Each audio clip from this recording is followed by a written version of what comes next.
Hector Malot, Sans famille, tome 1, chapitre 3. La troupe du signor Vitalis. Sans doute je dormis toute la nuit, sous l'impression du chagrin et de la crainte, car le lendemain matin, en m'éveillant, mon premier mouvement fut de tâter mon lit et de regarder autour de moi pour être certain qu'on ne m'avait pas emporté. Pendant toute la matinée, Barberin ne me dit rien, et je commençais à croire que le projet de m'envoyer à l'hospice était abandonné. Mais comme midi sonnait, Barberin me dit de mettre ma casquette et de le suivre. Effrayé, je tournai les yeux vers mère Barberin pour implorer son secours, mais à la dérobée, elle me fit un signe qui me disait que je devais obéir. Il n'y avait rien à craindre. Alors, sans répliquer, je me mis en route derrière Barberin. Il marchait doucement en clopinant, et de temps en temps il se retournait tout d'une pièce pour voir si je le suivais. Ce fut ainsi que nous entrâmes dans le village. Comme nous passions devant le café, un homme qui se trouvait sur le seuil appela Barberin et l'engagea à entrer. Celui-ci, me prenant par l'oreille, me fit passer devant lui. Je me sentis soulagée. Le café ne me paraissait pas un endroit dangereux. Et puis d'un autre côté, c'était le café. Et il y avait longtemps que j'avais envie de franchir sa porte. Que faisait-on là-dedans? Que se passait-il derrière ces rideaux rouges? J'allais donc le savoir. Tandis que Barberin se plaçait à une table avec le maître du café, j'allais m'asseoir près de la cheminée et regarder autour de moi.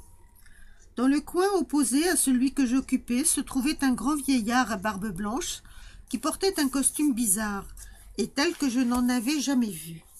Sur ses cheveux, qui tombaient en longues mèches sur ses épaules, était posé un haut chapeau de feutre gris, orné de plumes vertes et rouges. Une peau de mouton dont la laine était en dedans le serrait à la taille. Cette peau n'avait pas de manches, et par deux trous ouverts aux épaules sortaient les bras vêtus d'une étoffe de velours qui autrefois avait dû être bleue. De grandes guêtres en laine lui montaient jusqu'aux genoux et elles étaient serrées par des rubans rouges qui s'entrecroisaient plusieurs fois autour des jambes. Il se tenait allongé sur sa chaise, le menton appuyé dans sa main droite, son coude reposé sur son genou ployé. Jamais je n'avais vu une personne vivante dans une attitude si calme. Il ressemblait à l'un des saints en bois de notre église. Auprès de lui, 3 chiens tassaient sous sa chaise, se chauffaient sans remuer. Un caniche blanc, un barbet noir et une petite chienne grise à la mine futée et douce. Le caniche était coiffé d'un vieux bonnet de police retenu sous son menton par une lanière de cuir.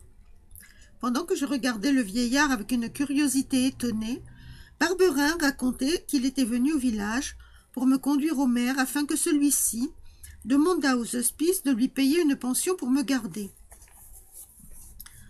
C'était donc là ce que mère Barberin avait pu obtenir de son mari, et je compris tout de suite que si Barberin trouvait avantage à me garder près de lui, je n'avais plus rien à craindre. Le vieillard, sans en avoir l'air, écoutait aussi ce qui se disait. Tout à coup, il étendit la main droite vers moi et s'adressant à Barberin. « C'est cet enfant-là qui vous gêne » dit-il avec un accent étranger. « Lui-même. Et vous croyez que l'administration des hospices de votre département va vous payer des mois de nourrice? Dame, puisqu'il n'a pas de parents et qu'il est à ma charge, il faut bien que quelqu'un paye pour lui, c'est juste, il me semble. Je ne dis pas non, mais croyez-vous que vous obtiendrez la pension que vous demandez? Alors il ira à l'hospice. Il n'y a pas de loi qui me force à le garder dans ma maison si je n'en veux pas. Et quand je devrais le mettre à la rue, je m'en débarrasserai. Il y aurait peut-être un moyen de vous en débarrasser tout de suite, dit le vieillard, et même de gagner à cela quelque chose. Si vous me donnez ce moyen-là, je vous paye une bouteille et de bon cœur encore. Commandez la bouteille, votre affaire est faite. Le vieillard, quittant sa chaise, vint s'asseoir vis-à-vis de Barberin. Qu'allait-il dire? Qu'allait-il se passer? Je l'avais suivi des yeux avec une émotion cruelle. Ce que vous voulez, n'est-ce pas, c'est cet enfant. C'est que cet enfant ne mange pas plus longtemps votre pain. S'il en est ainsi, donnez-le-moi, je m'en charge. Vous le donnez? Dame, ne voulez-vous pas vous en débarrasser? Vous donnez un enfant comme celui-là, un si bel enfant? Car il est bel enfant, regardez-le. Je l'ai regardé. Rémi, viens ici. Je m'approchai de la table en tremblant. Allons, n'aie pas peur, petit, dit le vieillard. Regardez, continua Barberin. Il est bien faible. Lui, faible. Allons donc, il est fort comme un homme, et solide et sain. Tenez, voyez ses jambes. En avez-vous jamais vu de plus droite? Trop mince, dit le vieillard. Et ses bras, continua Barberin. Les bras sont comme les jambes, ça peut aller, mais ça ne résisterait pas à la fatigue et à la misère. Lui ne pas résister, mais tâtez donc, vous voyez, tâtez vous-même. Le vieillard passa sa main décharnée sur mes jambes, en les palpant, secouant la tête et faisant la moue. J'avais déjà assisté à une scène semblable quand le marchand était venu pour acheter notre vache. Lui aussi l'avait tâté et palpé. Lui aussi avait secoué la tête et fait la moue. Cependant, il l'avait acheté puis emmené. Le vieillard allait-il m'acheter et m'emmener? Oh, mère Barberin, mère Barberin. Malheureusement, elle n'était pas là pour me défendre. Enfin, dit le vieillard, tel qu'il est, je le prends. Seulement, bien entendu, je ne vous l'achète pas, je vous le loue. Je vous en donne 20 francs par an. 20 francs? C'est un bon prix et je paye d'avance. Mais si je le garde, Spies me paiera plus de 10 francs par mois. Mettez-en 7, mettez-en 8. Je connais les prix, et encore faudra-t-il que vous le nourrissiez. Pensez donc, s'écria Barberin, que cet enfant aura des parents un jour ou l'autre. Il y aura du profit pour ceux qui l'auront élevé. Si je n'avais pas compté là-dessus, je ne m'en serais jamais chargé.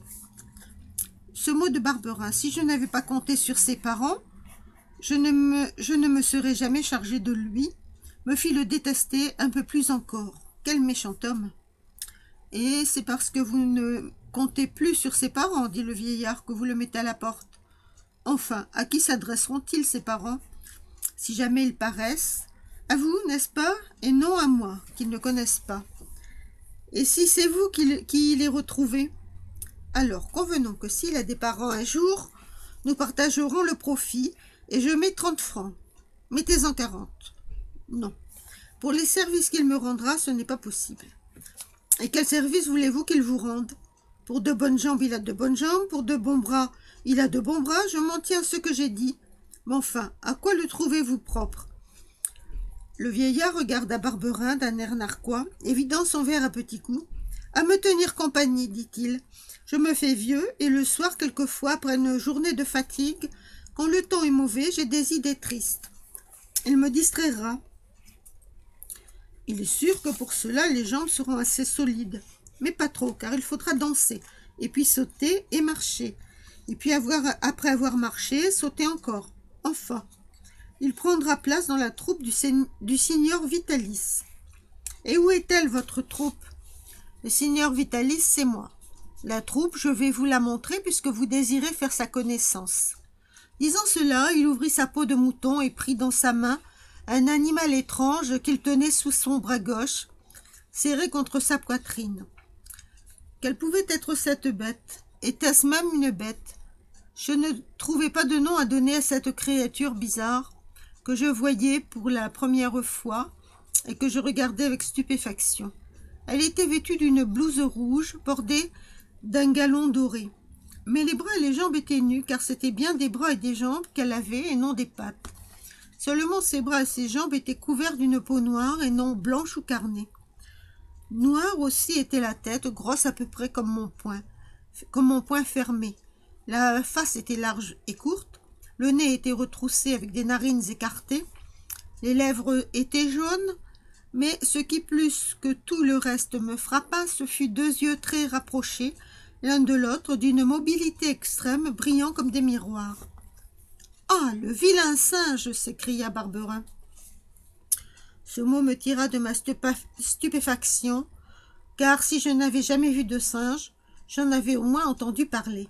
« Voici le premier sujet de ma troupe, dit Vitalis. C'est monsieur Jolicoeur. Jolicoeur, mon ami, saluait la société. » Jolicoeur porta sa main fermée à ses lèvres et nous envoya à tous un baiser.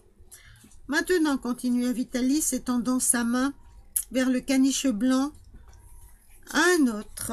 Le signor Capi va avoir l'honneur de présenter ses amis à l'estimable société ici présente.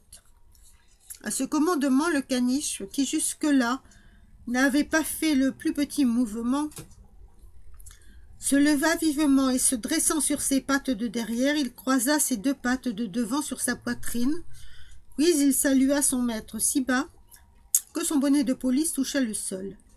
Ce devoir de politesse accompli, il se tourna vers ses camarades et d'une patte, tandis qu'il tenait toujours l'autre sur sa poitrine, il leur fit signe d'approcher.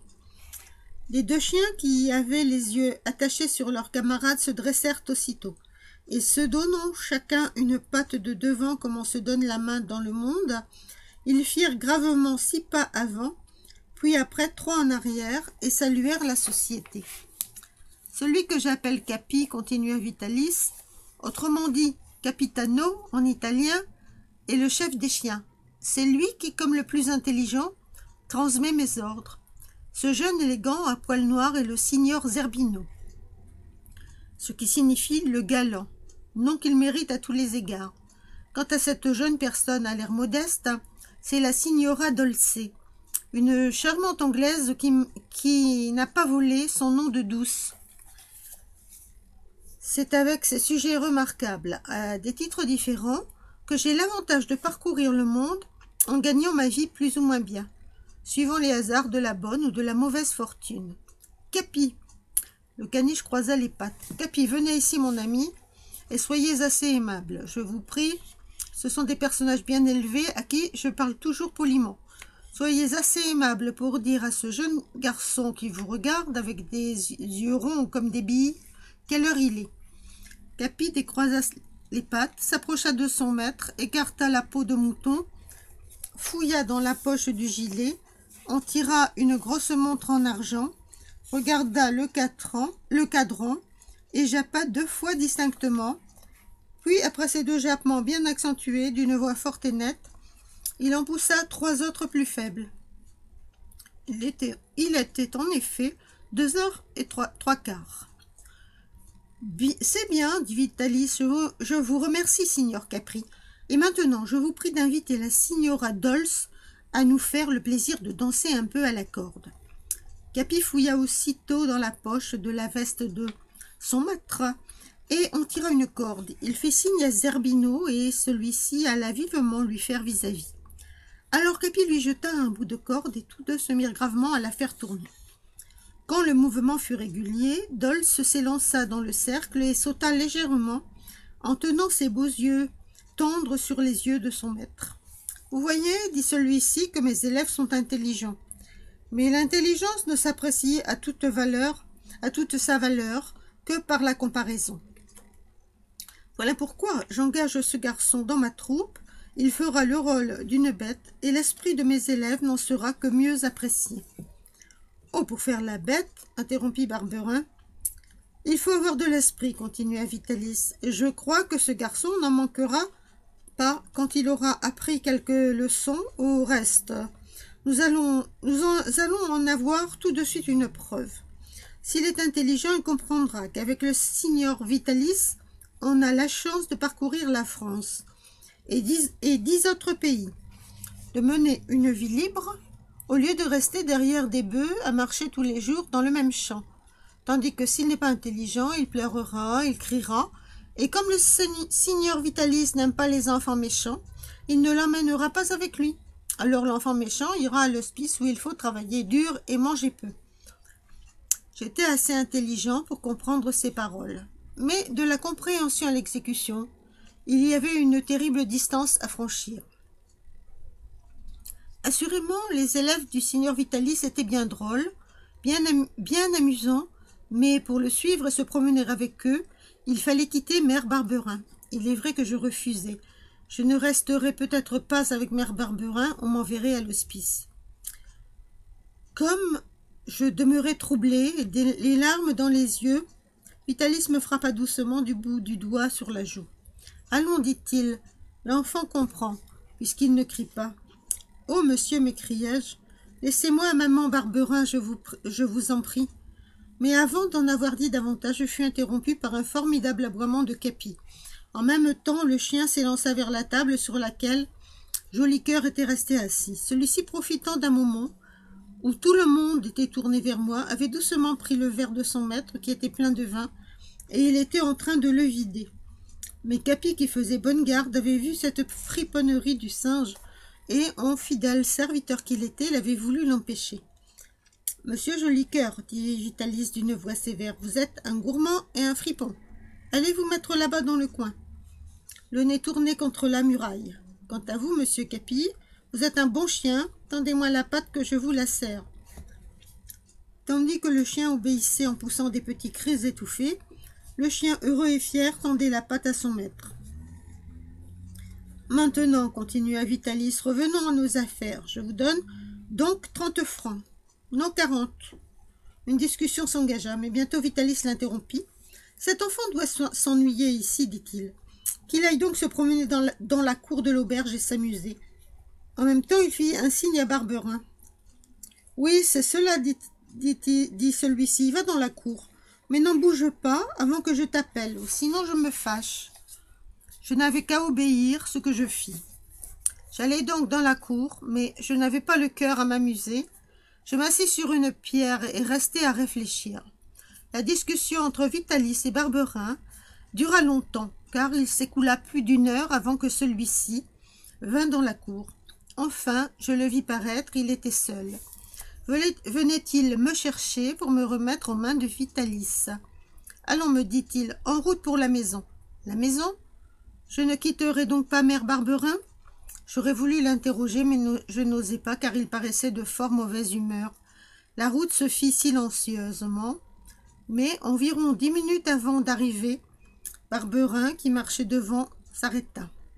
« Tu sais, me dit-il, en me prenant rudement par l'oreille, que si tu racontes un seul mot de ce que tu as entendu aujourd'hui, tu le payeras cher. Ainsi, attention. »